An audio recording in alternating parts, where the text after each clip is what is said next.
Diyos po ay gumawa ng isang pangako para sa atin. Sige, basahin po natin sa aklat ng Genesis. Genesis chapter 12. Pababa. The Lord said to Abraham, "Go to your country, your people, and your father's household, to the land I will show you. I will make you in a great nation, and I will bless you. I will make your name great, and you will be a blessing. I will bless those who bless you, and whoever curses you, I will curse. And all peoples on earth will be blessed through you." So Abraham went as the Lord had told him, and Lot went with him. Abraham was 75 years old when he set out from Haran. He took his wife Sarai, his nephew Lot, all the possession they had accumulated, and they set out for the land of Canaan, and they arrived there. Abraham traveled through the land as far as the site of the great tree of Moreh and Shechem. At that time, the Canaanites were in the land. The Lord appeared to Abraham and said, "To your offspring I will give this land." So he built an altar there to the Lord who had appeared to him. From there he went on toward the hills east of Bethel and pitched his tent with Bethel on the west and Ai on the east. There he built an altar to the Lord and called on the name of the Lord. Okay. Ang mga talata pong ito, yung pangako ng Diyos kay Abraham, nung binabasa ko po yan, yung pinapag-aralan ko po yan, nung ako po ay nakakilala sa Panginoon doon sa Bermuda, nakapakinig na rin po ako ng mensahe, na ituro po yan, pinapag-aralan. Pero, nung ako po ay nag-full-time sa ministry, parang hindi po siya relevant, hindi siya umuugma o nakalapat sa kinalalagyan kong sitwasyon. Ang isa lang na nagkakatugma ay yung katulad ni Abraham, iniwan niya yung bayan niya at pumunta sa isang lugar kung saan isa kanya ituturo ng Panginoon. At ganun din po yung naalala ko na nung ako'y tinawag ng Panginoon na iwan yung pagbabarko, yung pag-abroad, at mag-full-time sa gawain ng Panginoon. Ito po ay nangyari noong 1995. Ang edad ko nun ay 25 years old. At nung iniwan ko yung trabaho ko, ako'y nagpasya. Diyan po ako na sa church sa Recto. Tapos mayroong gawain ko sa bayan ba, ako po ay nag-worker. Nag-worker muna ako ng ilang mundo, tapos may isang outreach na dinala roon, kasama ko mga worker. Dahil yung pastor ay hindi siya full-time, pag Sunday pulpit lang siya, tapos umuwi na kasi may trabaho rin siya. Ako po yung ginawang worker, tapos associate pastor.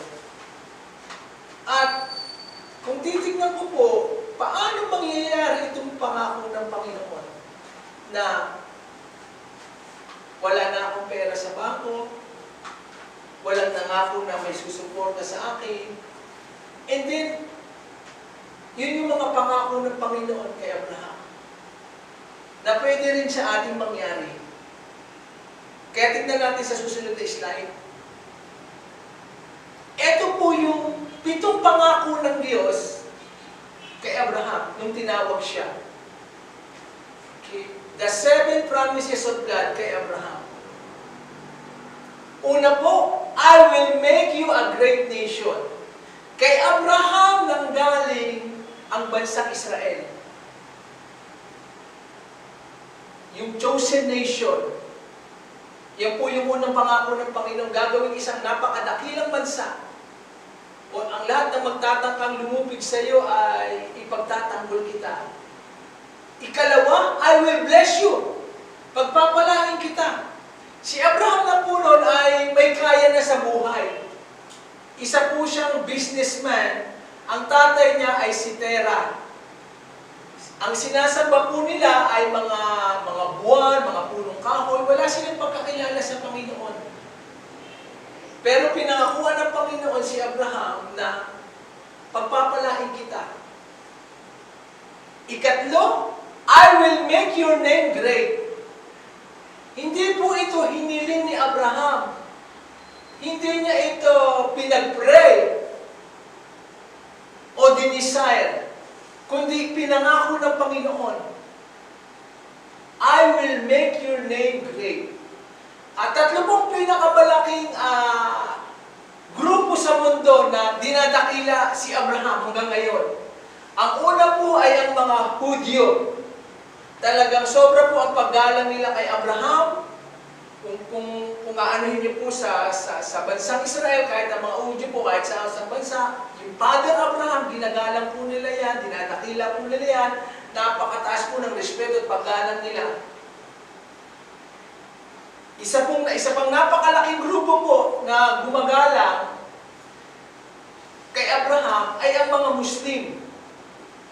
Dahil si Abraham po ay nagkaroon ng anak kay Hagar, si Ismael. Doon po nang galing ang mga Muslim kay Ismael. Kaya lahat ng mga Muslim sa buong mundo, napakarami po yan, bilyon po sila, ay ginagalang nila, dinadakila nila, nirerespeto nila si Abraham. Ganun kadakila si Abraham sa mga Muslim. At yung ikatlo pong pinakamalaking grupo na gumagalang at dumadakila kay Abraham ay tayong mga Kristiyano sa buong mundo. Na kahit ngayon po kinikilala natin, na kahit bata kinikilala si Abraham, at sa lumang tipan, ang dami pong mga verses diyan patungkol kay Abraham. Ganyan po dinakila si Abraham kahit wala na siya. Dinadakila pa siya. Okay. Ika-apat, you will be a blessing. Pagpapalain kita, at ikaw ay magiging pagpapala. Okay? Magiging channel of blessing ka, magiging daluyan ka ng pagpapala. I will bless you, so you will become a blessing. And number 5, I will bless those who bless you. Ang magpala sa iyo ay pagpapalain ko rin. Yan. Yung mag-bless sa iyo, i-bless ko rin. Number 6, whoever curses you, I will curse. Ang sino mang sumumpa sa iyo, susumpain ko. Sabi pa nga ng Diyos kay Abraham, I am your shield and exceedingly reward. Kaya nga nung si Abraham kasama si Sarah pumunta sa Egypt, nagustuhan ng Paraon si Sarah. Kasi si Abraham ay natatakot, siya ay nagsinungaling, sabi niya, ipakilala mo na tayo yung magkapatid yan. At dahil si Sarah ay napakaganda, kahit siya ay may edad na, nagustuhan siya ng Paraon, pero dahil doon, hindi nagustuhan niya ng Diyos, kaya lahat sila ay nagkaroon ng sakit. Kaya nung nalaman niyo ni Paraon na si Abraham pala ay asawa ni Abraham, at dahil yun ang ginawa ng Diyos, nangyari sa kanya, kagad pinaalis sila. At marami pa pong mga event yan. Sa panahon naman ni Esther, merong isang naiinggit na si Haman, na kinausap niya yung hari na magkaroon ng decree ng batas na lahat ng Diyo ay patayin. At sila Esther nga ay nanalangin at nag-ayuno at binaligtad ng Diyos yung sitwasyon. Si Haman na nagtangkang patayin lahat ng mga Israelita, gumawa siya ng bitayan, ay doon sa bitayang ginawa niya, siya yung binitay. Kaya pinatotohanan ng Diyos na lahat ng sumusumpa sa'yo, susumpain ko. At hanggang ngayon po, ang Israel ay maliit lang na bansa. Ang dami pong dumidigma dyan. Ang daming umaatake, gustong sumako, pero hindi po sila nagtatagumpay dahil pinagtatanggol sila ng Panginoon. And number 7, ano sabi ng Panginoon? All people on earth will be blessed through you. Paano po nangyari yan? Lahat ng tao sa buong mundo magiging pagpapala dahil sa iyo. Dahil ang tinutukoy po dyan ay si Jesus Christ na galing kay Abraham. Yung lahi ni Abraham, yung genealogy, kung pag-aaralan natin, galing po dyan ang Panginoong Hesus. At alam po natin ang istorya na dahil sa Panginoong Hesus, lahat ng tao sa balat ng lupa ay napapagpala. Kaya, ito po yung 7 pangako ng Diyos kay Abraham. Ngayon, ano po ang kanilaban nito sa panahon natin? Tignan po natin sa susunod na verse.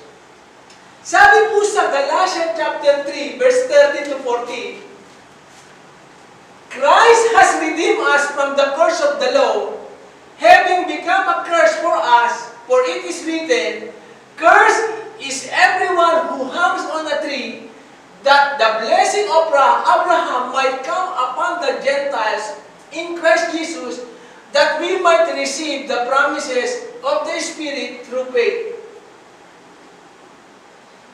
Nung ang Panginoong Yesus po daw ay nandoon sa cross, siya ay nakabitin. Kasi nung panahon ng Roman government, ang pinakasumpa sa kanila, ang kanilang parusa ay ibilad sa kahiyan yung mga kriminal. Kailangang ipako sa krus. Taon-taon niya may pinipili na ipapako sa liwasan na masasaksihan lahat ng uri ng tao sa mundo. Kahit saan man, mahirap, mayaman, may pinag-aralan o wala, ibibitin sa krus. Ibibilad sa kahiyan hanggang sa mamatay. At ang Panginoong Yesus na walang kasalanan ay naging makasalanan para sa atin. Siya ay naghirap para tayong mga may hirap ay sumagana. At para tubusin daw tayo sa sumpa ng kahirapan.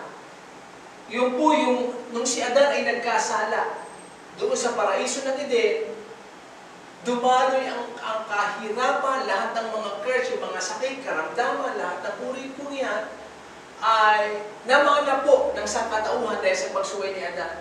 Pero etong susunod na ay ikalawang Adan, tinubos niya po tayo. Ngayon, na yung mga blessing daw ni Abraham, yung 7 blessing na yun ay pinangako ng Diyos, na kahit tayo po ay mga Gentile, kasi 2 uri lang po ng tao sa mundo. Pag hindi ka Jews, you are a Gentile. Kasi ang Hudyo lang ang chosen people na pinili ng Diyos. Tayo ay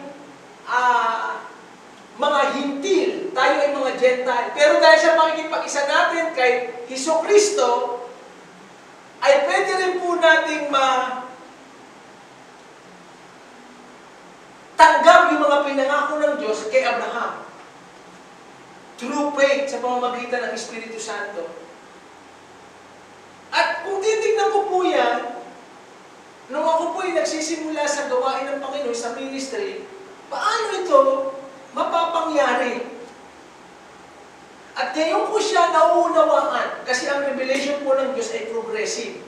The more na sinasaliksik natin siya ng buong puso, lalo siya nagpapakilala. Isipin niyo po, 7 taon na ako sa gawain, halos hindi pa sumasapat yung finances. Kaya nga nung nagkasawa kami nili, talagang wala kaming gamit sa bahay. Walang bahay, walang gamit, sapat lang yung pagkain. Mabuti na lang, nandito yung magulang niya, natitirahan. At hindi ko pa masyado siya binibigyan ng pansin noon. Paano ito mangyayari? At ngayon, lubusan ko po siyang naunawaan. Na kaya ito ipinaranas ng Panginoon sa akin Una, upang meron akong magkaroon ako ng karanasan, at yung karanasan na yon ay meron akong maibahagi o ituro. Okay? Dahil, kanino po ba tayo dapat makikinig at susunod? Di ba sa tao ng mga nagtagumpay? Mas maganda sa kanilang matuto at makinig kasi meron na silang karanasan, meron na silang patotoo, at ang Diyos ay sinasamahan yung ganung patotoo. Okay? Kaya ngayon ko siya lubusang naunawaan at para po ito maituro. Nakita ko po kay Abraham ang puhunan talaga ni Abraham ay yung sobra niyang pagmamahal sa Diyos. Nakita yun ng Panginoon, ang puso ni Abraham. Sobra ang pagmamahal sa Diyos. Ang puso ni Abraham ay malambot, malinis, kahit siya ay may kahinaan. Ang puso ni Abraham ay malambot, madaling i-touch, madaling hipuin ng Panginoon. Kaya kita niyo po, ang bilis sumunod ni Abraham. Nung kinausap siya ng Diyos, kaagad nilisan niya, sinama niya lahat ng mga tauhan niya, yung mga ari-arian niya, yung mga hayupan niya, at hindi niya alam kung saan siya pupunta o dadalhin ng Panginoon. Siyempre, may edad na yun si Abraham, 75 years old. Kaya nga tayo ay napakalaki po ng pag-asa natin. Life begins at the age of 75. Kay Abraham. Magsisimula pa lang ang bukang liwayway. Ang magandang plano at layunin ni Abraham sa ganun ng edad niya po. Para isipin po natin na tayo ay hindi natin matatanggap yung kapuspusan ng mga kapangako ng Panginoon. Dahil kay Abraham, pinakita na ng Diyos, pinatunayan niya na dito walang edad. Na kahit ikaw ay 75 years old, napakalaki pa ng pag-asa mo para tanggapin ang aking mga pangako. Ngayon, ito po yung ultimate na layunin sa atin ng Panginoon na matanggap po natin yung mga pinangako ng Diyos na yun through Abraham. At dahil nga sa pakikipag-isa natin sa Panginoong Jesucristo. Kaya, kung tayo po ay nasa ganung kalagayan pa, na parang ganun sa akin, na sapat-sapat lang ang pera, hindi mo mabili yung gusto mo talaga, walang gamit, ganun lang talaga.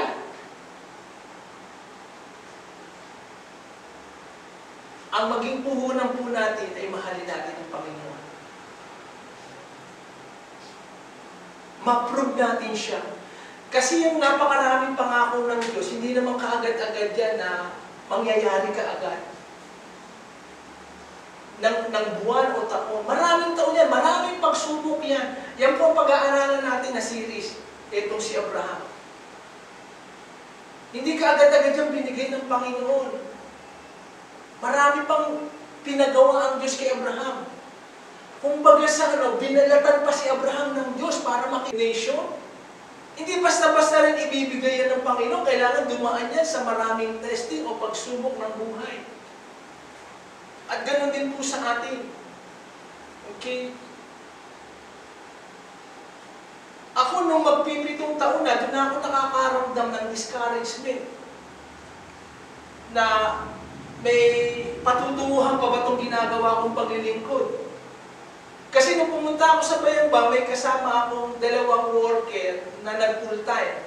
Kasi yun, ang policy sa church, kapag graduate mo, estudyante ka, pagtapos mo ng college, magkukumit ka ng 6 months na mag-full time.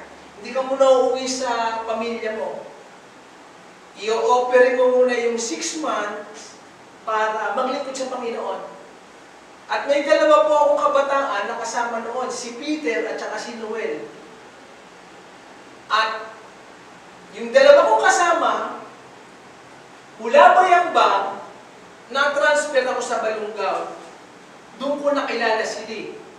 Dahil, sabi ng ano roon, may isang bahay doon sa miyembro din na taga Maynila. Bahay siya na gutay-gutay na willing ipagamit at wala pang gawain doon.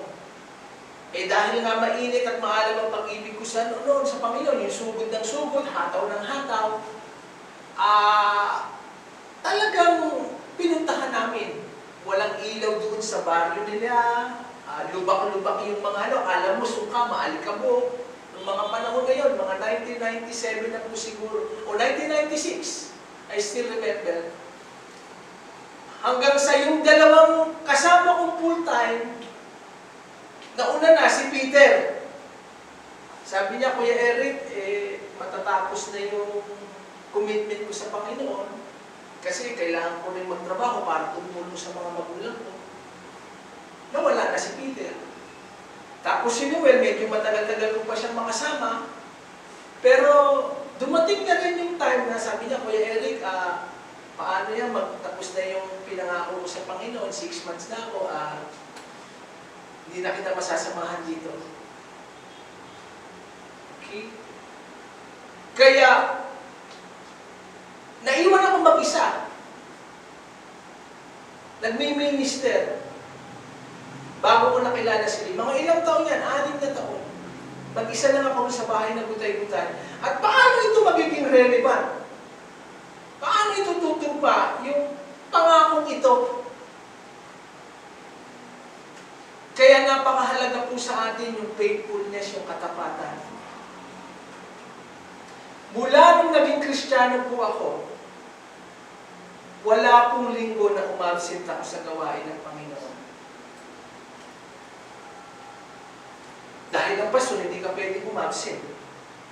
Dahil kailangan ka dyan. At saka sa puso ko, ayaw ko rin lumiban sa gawain ng Panginoon. Kasi gawain ng Panginoon yan eh. Kaya yung mga ibang pupuntahan, tinatanggihan ko po yan. Ang priority ko lagi ang Panginoon.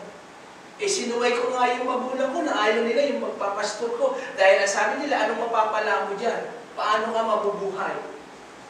Eh noon, hindi pa ako makapangatwiran sa kanila kasi wala pa akong ipuprove o patutunayan. Na totoo nga itong Diyos na sinusundan ko, na minamahal ko. Kaya yung po ang natutunan ko through my experience, kaya siya ipinaranas ng Panginoon. Okay? Na maging matapat po tayo. Hindi pa man natin makilala o nakikita yung pangako ng Panginoon. Paniwalaan na po natin yan. I-claim na po natin yan. I-confess na po natin yan. Dahil kung ano yung kino-confess natin, we will possess. Whatever we confess, we will possess. Kahit hindi pa natin nakikita. Kaya lang sabi ng Bible, walk by faith and not by sight. Okay? Paniwalaan po natin yan. Kaya ngayon ay remang-rema na po sa akin yan. Okay? Na nung dito ka pumunta ni Lee, dito sa Cavite, nandito pala ang breakthrough, nandito na yung season of harvest. Na kahit yung mga kapitbahay namin ay namamangha sa mga property na na-acquire namin, na kung sa aking kalakasan o karunungan, na kahit sabihin pang mag-abroad ako, ay hindi ko siya ma-accomplish. Dahil sabi ng Diyos, kahit magtanim ka dyan, pero malibang ako magpadala ng ulan para ka umani, ay hindi mangyayari yan. Kaya isang bagay po ang na-discover ko at natutunan, yung pagmamahal sa Diyos. Yung maging matapat tayo sa Kanyang pinagagawa. Yung magtsatsaga tayo at maghihintay. Kasi ang daming mga tao ngayon, ang dali ng sumuko. Lalo na mga kabataan ngayon, ang daming sumusuko sila. Ang bilis ma-depress. Ang bilis malungkot. Ang bilis ma-discourage. Kaya tanging salita lang ng Panginoon ang magpapalakas sa atin. Eh paano nung kung sumuko na pala ako, di hindi ko nakilala si Sister Lee, di hindi ko naging anak ng mga to, di hindi ko po kayo nakilala. Eh kung noong pa lang sumuko na ako, na sa kabila pa nun ay may naghihintay, yung pangako ng Panginoon. Okay? Sa panahon na yun, na-attend kami ng seminar. Minsan nga po, umatin ako ng concert dito sa seminar, sa Pampanga. Tapos, abot-abot lang talaga blessing ng Panginoon. Minsan, may nagbibigay sa akin pag uwi ko, 500. Isang naatinan ko, concert ni Don Moen, dyan sa Clark, sa Angeles. Sabi ni Don Moen, yung mag-pray kayo bawat isa, pray one another. Nag-organ siya noon, hindi ko makakalimutan, sabi ni Don Moen, find your father and pray for one another. Ang nakapag-pray ko, yung pastor. Di tapos niya akong ipapray, nung na-pray na, maya-maya, binigyan niya ako ng 500. Hindi naman ako nangihingi sa kanya. Ganun talaga, doon ko naranasan, the Lord is my provider. Tapos nung pauwi na ako, mula roon, wala akong masakyan, papunta sa bus terminal, siya pa yung nagsakay sa akin at naghatid sa akin. Ganun po lang yung buhay sa pananampalataya, abot-abot na. Yung nasa survival level, na sapat-sapat lang, tiyaga-tiyaga lang. Okay? Para makapaglingkod sa Panginoon. At ang dami nang nag-o-offer sa akin noon, sabi niya, bumalik ka na lang sa pag-abroad. Tapos minsan, pag nag-iisa ako doon, kinakausap ka pa ng demonyo. Bakit ka magtsatsaga dito? Paulit-ulit yan, yung temptation. Bakit ka magtsatsaga dito? Tignan mo dun sa buhay mo sa barko. Ang laki ng sweldo mo kasi inaabot na ako nung ako'y nagtatrabaho ay 25,000. Ang palitan ng dollar ngayon ay 20, noon ay 21. Kung ako po ngayon ay magbabarko, kikita ako ng 80,000 to 100,000. But I choose to serve God kaysa sa inaalok ng mundo ito. Mahalaga sa akin ang tawag ng Panginoon dahil it is a privilege. The highest calling. Kaya, ano doon ang temptation ng kaaway? O, tignan mo na yan. Wala kang mag-isa ka na lang. Nakakalungkot. Persecuted ka ng magulang mo. Pinagtatawanan ka dyan. Parang wala naman nangyayari sa ginagawa mo. Bumalik ka na lang sa pagbabarko. Kalimutan mo na yan pagkatawag mo. Ganun yung palagi. Pagka yung temptation na yan, pinapamukha sa atin ng kaaway. At palagi ko siyang hindi pinapakinggan. Wala akong naririnig sa iyo.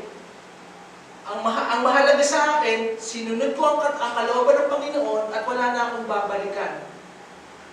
Nakakahiya naman yun. Na naglingkod tayo sa Panginoon tapos nagdalawang isip tayo. Nakakahiya sa Panginoon. Okay? Kaya, ngayon ko po siya napatunayan, totoo ang mga pangako ng Diyos. Kapag nangako ang Diyos, walang demonyo sa impyerno na pwedeng tumigil. Pag ginusto na ng Diyos, walang kahit sinong pwedeng pumigil. Pero pag hindi pa natin panahon, hindi kaya nating pilitin. Kasi nasa proseso pa tayo ng hinuhubog, hinuhulma, pinapanday, pinatitibay, pinapatatag. Kasi kung agad-agad nakukuha natin yung tagumpay, yung success, iisipin natin na sa sarili nating lakas, o talino, o galing, o abilidad. Kung si Abraham nagkaanak agad pagkalipas ng 1 taon, di sasabihin ni Abraham at saka ni Sarah, ay, nagkaanak kami kasi malakas pa kami ni Sarah. Talagang hinayaan muna ng Diyos na tumanda pa sila para ang kaluwalhatian hindi mapunta kay Sarah, kay Abraham, kung hindi sa Diyos. At maisip nila na talagang all things ay galing lahat dahil sa biyaya ng Panginoon. Kaya ganoon din po sa atin yan. At ito ang kailangan na maunawaan ng mga Kristiyano. Huwag ka agad susuko. Huwag ka agad bibitiw. Huwag ka agad mawawala ng pag-asa. Kasi ang dami po ngayon na kahit may pinag-aralan, matatalino, magaling, hindi nga po sapat lahat yan. Kahit ay ikaw ay may abilidad, may karunungan, may tinapos, may koneksyon. Ang Diyos pa rin lahat eh. Ang maging puhunan lang natin, mahalin siya ng buong puso. Maging malambot ang puso natin, maging malinis, na laging uhaw sa Panginoon. Kasi tinitignan yan eh. Kasi hanggang hindi tayo nakakapasa dyan, tatagal ang proseso ng Panginoon. At alam po natin, kapag nangako ang Diyos, sigurado totoo. Hindi siya katulad ng tao na pwedeng magsinungaling. Kaya sa Panginoong Jesus, tapos na yan eh. Yung mga pangako na yan ng Panginoon, sabi niya, eto na ako, namatay na ako. Ang sabi ng Diyos, kung yung anak ko nga hindi ko pinagkain sa inyo, gaano pa ang ibang mga bagay. Kaya in the eyes of God, sa isipan ng Diyos, tapos na yan. Tayo na lang ang magpapasya kung susunod tayo o hindi, o maniniwala o hindi. At ito pa po yung na-discovery ko, hindi matitinag ang Diyos gaano mang kalaki ang ating pangangailangan. Hindi matitinag ang Diyos gaano man kasakit, kakirot ang ating nararamdaman o kalungkutan. Isa lang ang magpapatinag sa Diyos, yung may pananampalataya tayo na sinasamahan natin ng gawa. Yung ating faith.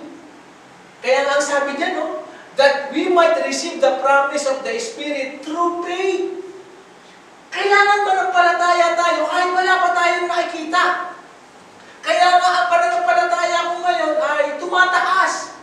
Na kahit wala pa akong nakikita, tinitignan ko na in the Spirit, in the future, ako ay pupunta sa iba't ibang simbahan. Dala-dala ko ang mensaheng ito na karanasan. Nakaalaman, na ibahagi sa iba. Kasi alam ng Diyos na maraming matuturuan dyan na may mga pinagdadaan ng ganyan ng sitwasyon, na ito magbibigay ng kalakasan sa kanila. Tinitignan ko na po yun in the Spirit. Na kahit sa ibang bansa, na kahit sa foreigner, magtuturo ako. Sabi ko nga dyan, Lord, paano yung English ko nito? Pati English mo, ayusin ko. Hello? Kasi hindi naman yung pinipili ng Panginoon, yung magaling, matalino. Kasi kayang ibigay lahat yan ng Panginoon eh.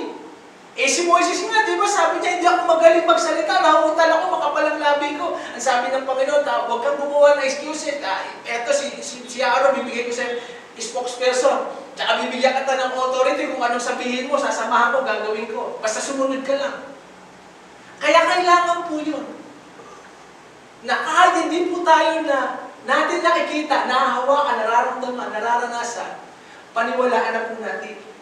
Paniwalaan na po natin na gaganda ang ating buhay, sasagana po tayo, magbubukas sa atin ng Panginoon na kung ano man yan. Hindi ko nga, inisip na kami nili magkakaroon ng ganitong negosyo. Hindi ko nga inisip na etong bahay na iniwan ko, kasi bago po ako nag-full-time, nabayaran ko po siya. Ang mura pa no, mga 350,000 lang. Yung huling pera na yon, nung pagbabarko ko, yun na yung na-pay. Tapos nabigyan ko pa yung magulang ko ng puhunan sa negosyo. Yung bahay na yan na iniwan ko, na ground floor lang, pero yun binalik sa akin ng Panginoon at doon nagsimula. Kaya paniwalaan po natin. Huwag po tayong magsawa. Unahin lagi natin ang Panginoon. Huwag tayong susuko.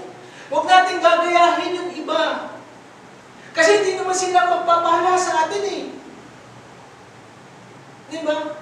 Ang Panginoon ang Diyos. Sinusubok tayo ng Panginoon. Okay? Kailangan na lang natin panampalatayaan. I-declare palagi. Sasagana ang buhay ko. Totoo ang pangako ng Panginoon sa buhay ko. Darating ang araw. Hindi lang ako just enough. Hindi lang ako etong sapat-sapat lang.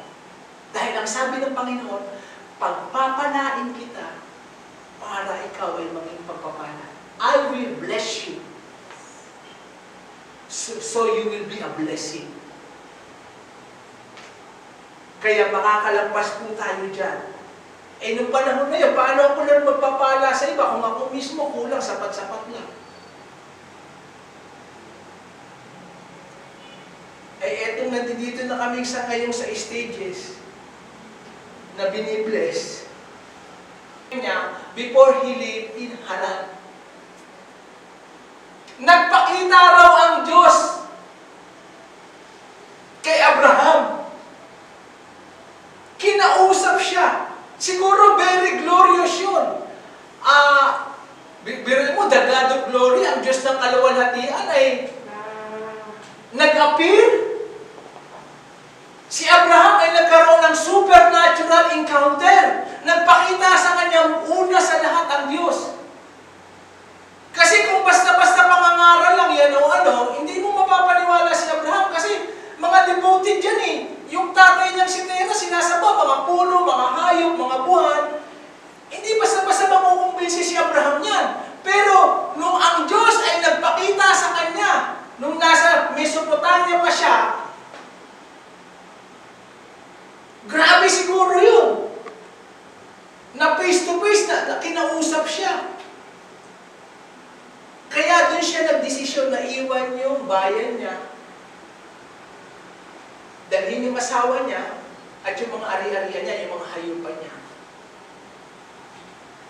Kaya yan po ang kailangan natin. Kailangan natin araw-araw ma-encounter ang Diyos. Dahil para kay Abraham, mula nung nagpakita sa kanya yung God of glory, buhay na buhay yung nangako kay Abraham. Kasi mahirap nung kumbinsin si Abraham na sa edad kong ito, mag-100 taon na ako, magkakaanak pa ba ako?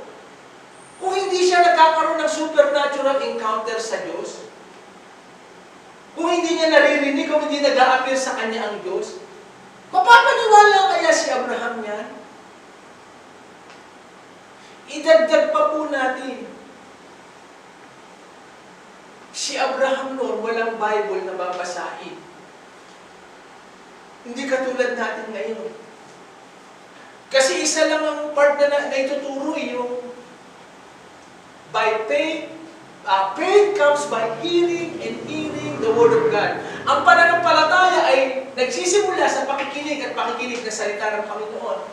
Kasi si Abraham, hindi nagmalim yung pananampalataya niya, lalo naging strong siya in faith, lalong tumibay, tumatag yung pananampalataya niya. Eh kaso, saan kumuha si Abraham ng pananampalataya? Eh wala pa naman yung Bible noon. Wala pang pastor noon, wala pang fellowship. Walang mga seminar, conference o libro na pwedeng pag-aralan. Walang pagtutularan si Abraham, wala siyang kukopyahan. Siya pa lang yung maisusulat.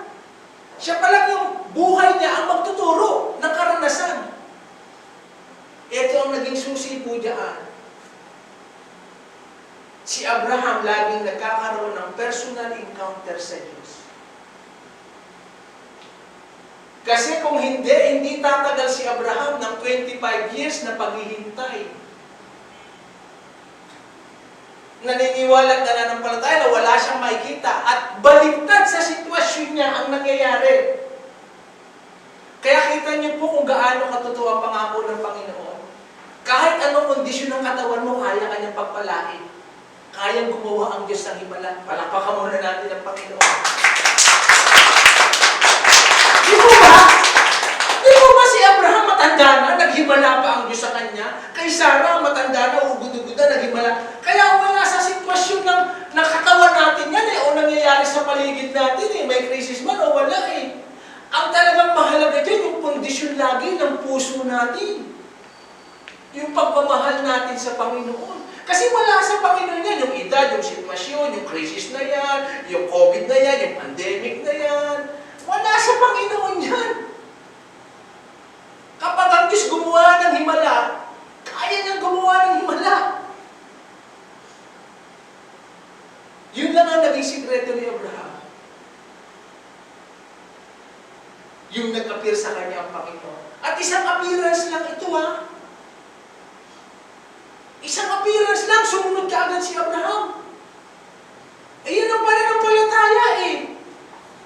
Kaya nga sabi, ilang teaching pa ba ang kailangan nating marinig? Ilang mga speaker pa ba o mga pastor o mga kung sino ang kailangan nating marinig bago tayo maniniwala sa pangako ng Panginoon? Eh si Abraham wala siyang pagpipilian. Isang beses lang na na-appear sa kanya ng Panginoon. Sumunod siya agad, binitbit lahat. Hindi niya alam kung saan siya dadalhin ng pananampalataya niya. Isang supernatural encounter lang sa Diyos, pwedeng mabago ang buhay natin kung paniniwalaan natin. Kaya nga sabi, huwag kayong masyadong titingin sa mga nakikita nyo, sa mga nararamdaman ninyo. Walk by faith and not by sight.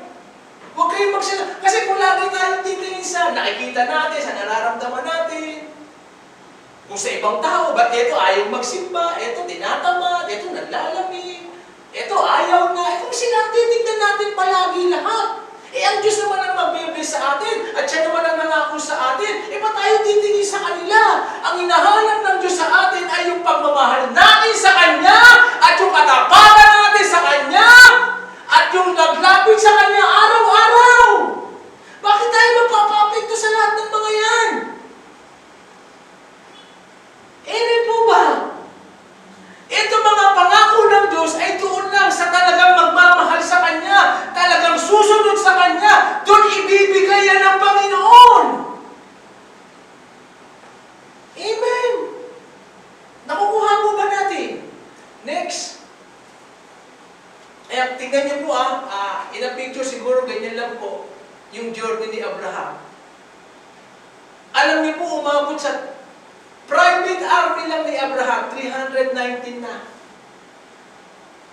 Ginawa siyang sa panahon natin niya, multi-millionaire o billionaire. Eh yung hayop na yon noon, nagkakahalaga na ng isang sasakyan. At alam niyo po, mahirap mag-alaga ng hayupan sa wilderness. Kasi pwedeng makawala yan, magtakbo niyan. Eh tsaka siyempre, mga pagkain yan. Just imagine, paano mo imumubili siya kung hindi ka maraming tauhan? Tapos, ang tanda mo na. Kaya isa pang nakita ko rito, una, aalisin ka ng Panginoon sa comfort zone. At saka, hihiwalay ka diyan sa kinaano mo. Kaya kita niyo po, ako marami po sa akin nag-aalala. Pag sila nagsama-sama magpapamilya doon sa isang bahay, may asawa na, nagkakaroon ng problema. Kasi hindi yun ang design ng Panginoon eh.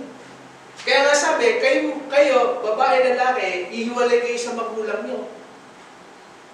Magsiseparate kayo. Kasi kapag hindi nasunod yan, nagkakagalit yung mga magkakapatid, nagkakatampuhan. Kasi maraming mga sa budgeting, sa pamimili, nagkakakita, nagkakasinsa, mga salitang bibitawan.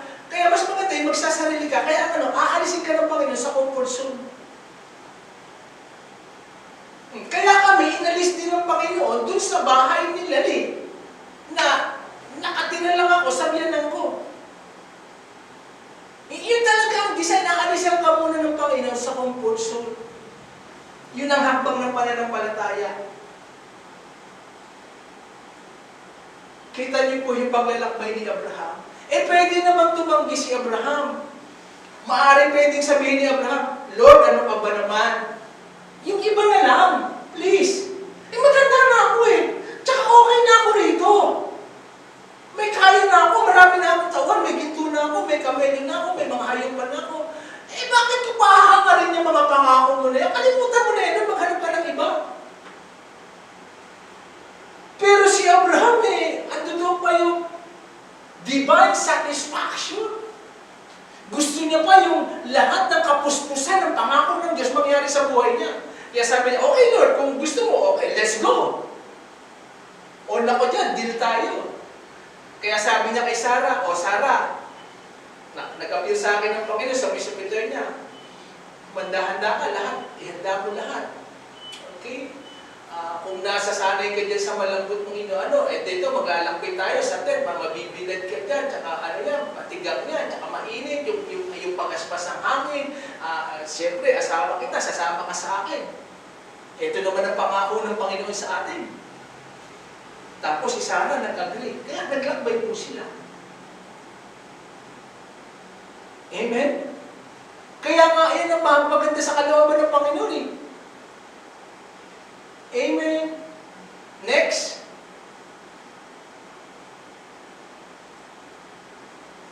Mapapansin niyo sa chapter 12, nung kinausap si Abraham, nung sumunod siya, nag-build siya ng altar. Okay? Nag-build siya ng altar. Isulat niyo po ito.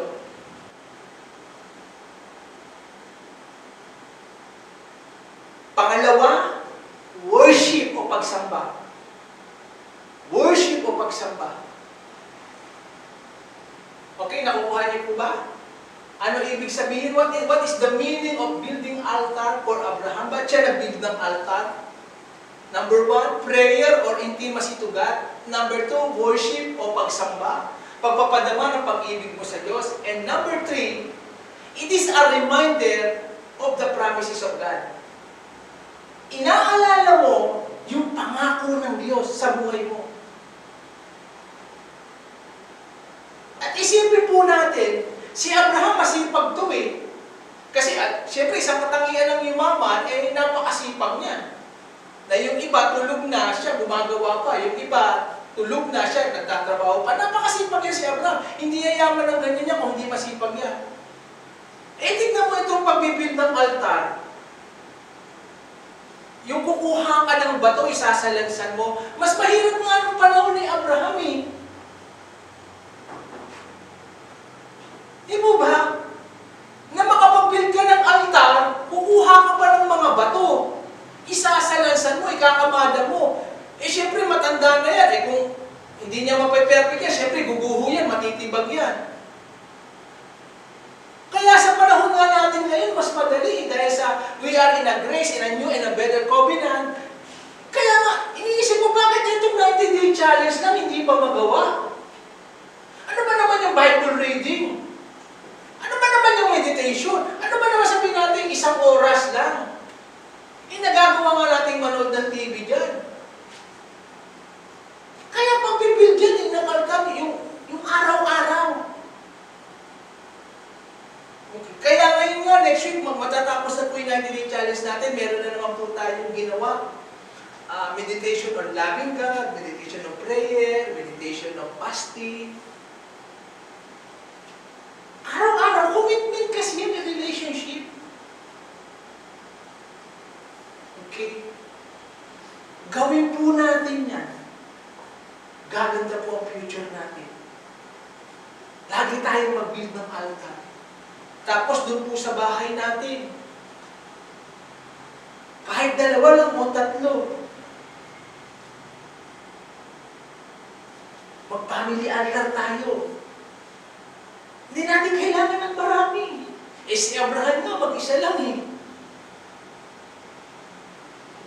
Isipin niyo po, si Abraham hindi naman palagi yan na may bato ka agad yan. Just imagine, maghahanap pa yan si Abraham ng mga bato. Wala naman nasa hardware yan si Abraham. O siyempre, yung paghahanap pa lang ng bato, kakain na ng oras siya ng effort, tapos isasalansan mo pa, magsasama-samahin mo. Tignan mo yung effort na ginagawa ng Diyos kay Abraham, ni Abraham. Yun ang nakita ng Panginoon eh. Na ang sipag niya sa hanap buhay, sa pagninegosyo, pero pagdating sa spiritual, masipag pa rin siya. Wala siyang reklamo kahit matanda na siya. At ginagawa niya mag-isa yan. At ginagawa niya yan araw-araw. Kaya diyan ko nga nakita, ang puso ni Abraham malambot, malinis. Kasi ang isang pusong malinis at malambot, walang kinauuhawan niya kung hindi ang Diyos. Amen? At ginagawa ni Abraham yan kahit hindi pa nangyayari yung pangako. Imposibleng mangyari ang pangako. Okay, next. Okay. Genesis 19:27. Abraham got up early that morning and hurried out to the place where he had stood in the Lord's presence.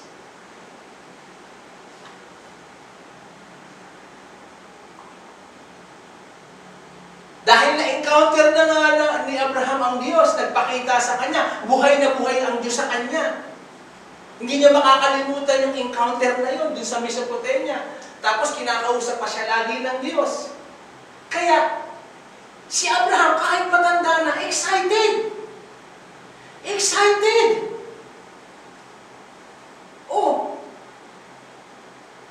Diba? Ang sabi ni Abraham, early that morning, hurried out, nagmamadali, na meron silang takbuhan ng Panginoon, sa presensya ng Panginoon. Naisip ko kasi kung hindi magmamadali si Abraham, kasi nasa open, wilderness, mag-iingay yung kabayo, yung kambing, yung kamelyo, yung baboy, yung biik, yung ano. Distracted na si Abraham kung maingay. Isang iiyak lang ng kambing, syempre, ang dami noon. Kaya maaga-maaga, nagmamadali si Abraham. Si Abraham, kahit matanda na, disiplinado, marunong siyang mag-manage ng oras. Siyempre, para ka magising ng maaga, matulog ka ng maaga. Kaya nga kami, mas nilalaliman namin ang disiplina sa katawan ko na dati pagkatapos namin ng family altar, nanonood pa ako ng kung ano-ano. Ngayon, tulog na. Para bukas na madaling araw, magising. Kasi yan ang sistema ng katawan eh. Minsan ginigising na ako ng Panginoon, alas 3, alas 2, alas 4. Kasi naghihintay na siya sa presence mo eh. Si Abraham, ganun ang kapananabik eh. Ganun ang uhaw niya sa Panginoon eh. Hindi sinabi rito, nagmamadali siya para bumili ng pandesal. O tignan mo sino yung ka-Facebook niya, o yung social media, o manood ng TV, o makipagkwentuhan, o makipagchismisan. Hindi, nagmamadali siya para tumayo sa harapan ng Diyos. Araw-araw, may lugar sila. At yan po ang napakaganda, yung lalapit tayo sa presence ng Panginoon. Hindi dahil may problema tayo, o may pangangailangan, o may pagpe-pray, o yung wala na tayong mapuntahan. Ang ganda po niya kung bakit tayo pupunta sa presensya ng Panginoon tuwing umaga, nagmamadali, para ipadama natin yung pag-ibig natin sa Kanya, para ibigay yung hinihingi niyang pagsamba, para i-dedicate ang buhay natin na, Lord, andito uli ang buhay ko, I love you today. I dedicate my life unto you. Kailangan ginagawa yan araw-araw. Hindi ibig sabihin kasi nung isang linggo, mahal mo siya, ngayon mahal mo pa siya uli. Yan ang problema po sa maraming Kristiyano. Noon, mahal nila ang Diyos. Mahal na mahal nila ang Panginoon. Pero unti-unti, ginangain sila ng mundo, ng pangangailangan ng trabaho. Conscious sila palagi sa pangangailangan nila. Kung tama yung ginagawa, bakit nagkakaganon? Ganon pa rin ang resulta. Something is wrong. Pag naibigay po natin yung pangangailangan ng Diyos, pag lagi siya ang priority natin, pag naipakita po natin yan, grabe po ang pangako ng Panginoon, ang dami. Mamanghain po tayo, wala pa po tayong nakikita. At ang pangako ng Diyos, hindi lang kay Abraham. Dumaloy kay Isaac, kay Jacob, kay Joseph, kay David. God is a God of generation. Ito ang kagandahan sa Diyos natin. Pag kinausap ka ng Diyos, pag nangako siya sa'yo, hindi lang ikaw ang kausap niya. Dadaloy sa'yo ang pagpapala ko, mga pangako ko, hindi lang sa'yo, Abraham, hanggang sa isang saling lahi, hanggang as long na kayo ay sumusunod, nagpapakatapat, naglilingkod, nagmamahal sa akin, tuloy-tuloy ang pangako sa inyo, wala pong katapusan yan, pangako ng Panginoon. Po ba? Nakukuha po ba natin? At ngayon, napapatunayan ko po yan sa mga anak ko. Nabibuild ang future nila. Sabi ko nga kayo, mapalat ang mga anak natin. May mga property na kaagad tayo na ibibigay sa kanila. May negosyo na. umaandar na. Ipagpapatuloy na lang nila. At mas dakila ang gagawin nila, mas matagumpay sila. Kasi may nagme-mentor sa kanila, may gumagabay sa kanila, may nagtuturo sa kanila along the way. Eh, nung panahon na yun, walang nagme-mentor sa akin, walang nagtuturo. Bahala ka, matuto sa sarili mong karanasan. Ganyan po kaganda yan eh. Nakuha mo ba natin? Hello? Si Abraham, uhaw sa presence ng Panginoon, nagmamadali. Kaya dapat sa lahat ng gawain ng Panginoon, ganito dapat ang attitude. Yung iba kasi ganito po ang attitude Gawain lang naman ng Diyos yan Gawain lang naman ng Diyos yan Gawain nga lang ng Diyos yan. Pero sa kabila ng gawain ng Diyos na yan, ang Diyos yan. Kung paano mo siya tinuturing, paano yung expression ng pagmamahal mo. Halimbawa nga po, katulad sa atin, may isang bagay ka na mahal mo, yung sasabihin pa may value kasi sa akin ito Ano ba tawag din yung may personal value nito di ba minsan kapag gusto mo, kahit luma na pinapaganda mo, ayaw mong ipahiram, baka magasgas masira nila. Kasi mahalaga sa iyo, ganun ang pagtrato. Kung sa mga bagay lang ngayon, how much more ang Panginoon? Kaya dito ang nakita ko ang puhunan ni Abraham, minahal niya ng gusto ang Diyos. Sumunod siya sa Panginoon.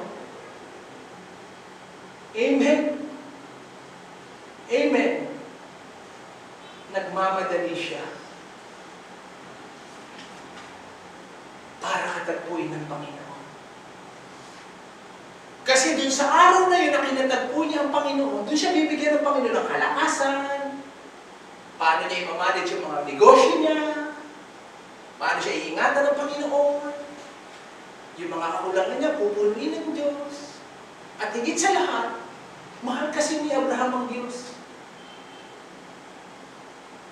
Mahal na mahal niya ang Panginoon. Higit sa asawa niya, higit sa mga anak niya, higit sa mga hayupan niya, mga tauhan niya. Na hindi niya pinagpapalit ang presence ng Panginoon. Number 1 sa kanya ang presence ng Panginoon. Kaya ang sarap niya na yung dalawa lang kayo ni Jesus, yung kakatagpuin mo siyang sa madaling araw, yung hindi ka hihingi sa Kanya, wala mo ng prayer request, yung mag-i-spend ka sa Kanya ng ilang oras just to worship Him. Lord, I love you. Lord, nandito ako, I love you. I express my love unto you, O God. Sabi ka ko, uhaw ako sa iyo, Panginoon. Katagpuin mo ako. Bumaba ka rito, magmahalan tayo. Punasan mo ang mga luha sa aking mata. Ito ang lakas ko.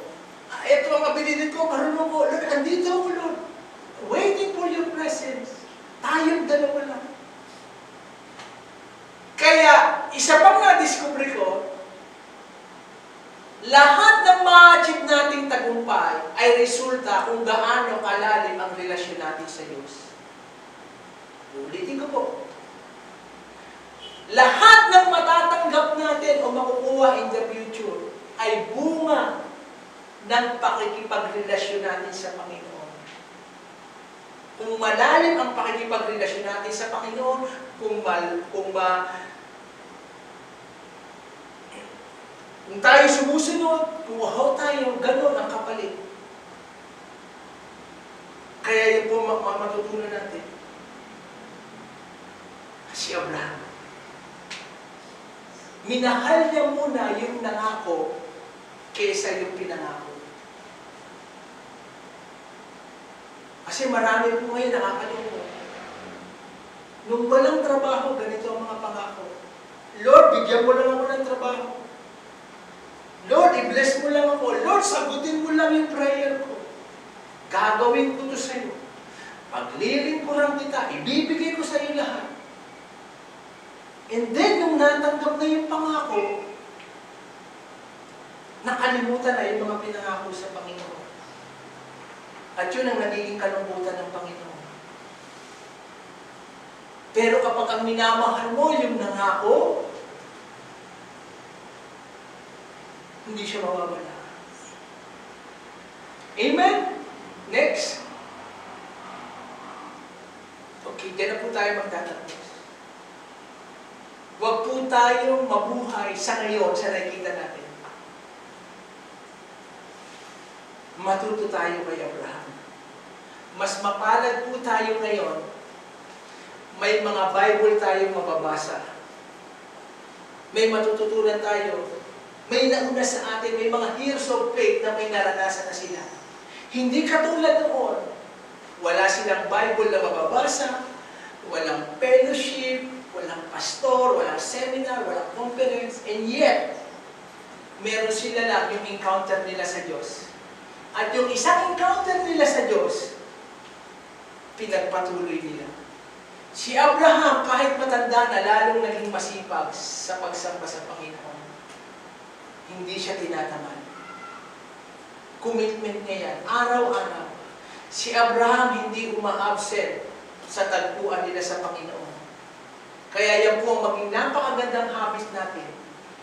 Ang sikreto ng magiging tagumpay natin in the future, yung relasyon natin sa Panginoon, mag-generate ng success.